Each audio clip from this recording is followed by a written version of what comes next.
want you all to turn to the person sitting next to you and take their shoulder and shake it and say, wake up, wake up. There's a winner inside of you. Okay?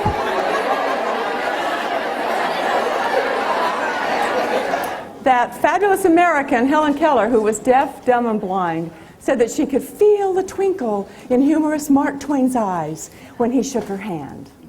Now, I know this is a little dangerous, but I want you to shake the hand again, but this time, let them feel the excitement in your body and the twinkle in your eye and how grateful you are that you're here today. Give it one more try.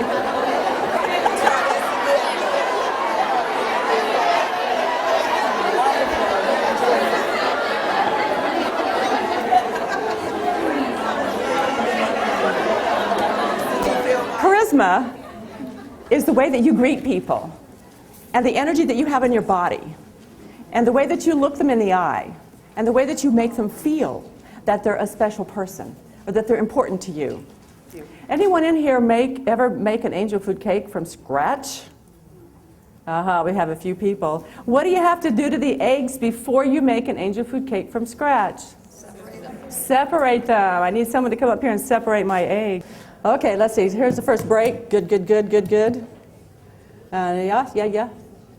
Very good here. I'll get this open for you, these wet ones. Just be careful there. You don't have to get it clean. Just put the yolk over there. Aha! Give her a hand.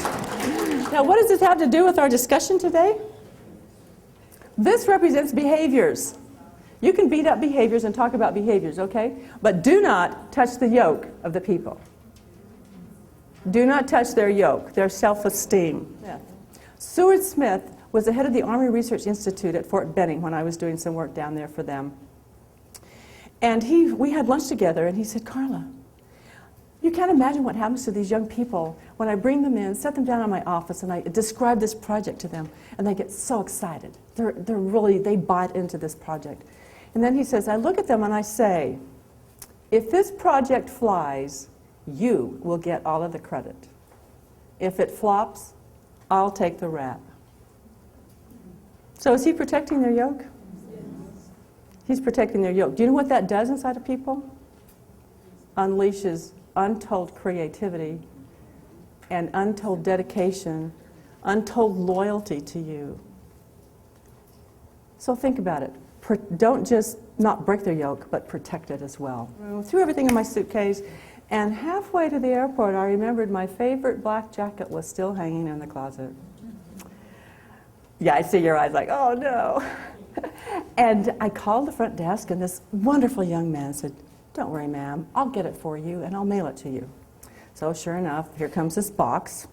Now, are your kids curious when a box comes? Always. Always, yeah. Is your husband curious when a box comes? Yeah, so here we are standing around the kitchen table, and I'm opening my box. I wasn't worried at all. It said the Palmer House on here. I knew what it was, right? But they're all staring here wanting to know what's in this box. So I hope it was my jacket. Foreshadowing here. I take my jacket, I pull it out, and out falls a men's pair of boxer shorts.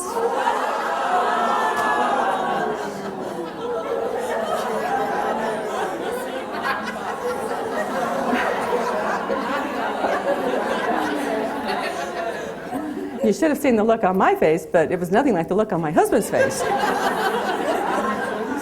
And it was not the face of recognition, because those were not his boxer shorts. It's like, do I have enough money in here? Can I make a withdrawal?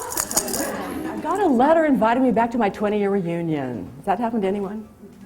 Now, I'm not going to tell you when I got a letter inviting me back to my 20-year reunion, but I did. And I got so excited. I mean, gee, I haven't seen Katie for so long, you know. I wonder what happened to Linda. And so I was so excited, and I ran to the mirror, and I looked in, and then I got real depressed. And I said, oh, no. They're going to be able to see the bags under my eyes and the wrinkles. They're going to be able to tell that I've aged. So what do you do when you get depressed? Oh. I heard so many answers. What did you say? You said what? You said Botox. Botox. Yes. And we shop, do we not? Now, what color did you come out, Marguerite? Yellow. Yellow. See, she said get over it. She doesn't have time to be depressed. I love that. Oh, yeah, so I ended up at the beauty counter with a Mrs. Fields cookie in my hand, you know, because we shop and eat. And the young lady there said, "Hey, lady, would you like a beauty makeover?" I said, "Oh, yes, I would. That's just what I need." And, you know, 2 hours later, I walked out of there with big bags of, you know what it takes to be beautiful. And I walked down the mall to try to find a dress befitting of this new face. And I walked into Macy's, and the first person who saw me said, "Hey, lady, would you like a beauty makeover?" Yeah, we were in the Dillard House in North Georgia. Anyone ever been there? Dillard House in North Georgia, yeah. And I got to tell you, this waitress came out, and she had her whole tray here with mashed potatoes and gravy and all these southern foods, you know, collard greens and probably a little fried okra and all that. And as she came along, it started to tip, and she was trying to go like this, you know. And all of a sudden it fell, and it went into one lady's purse. And she looked up and said, "You wanted that to go, didn't you?"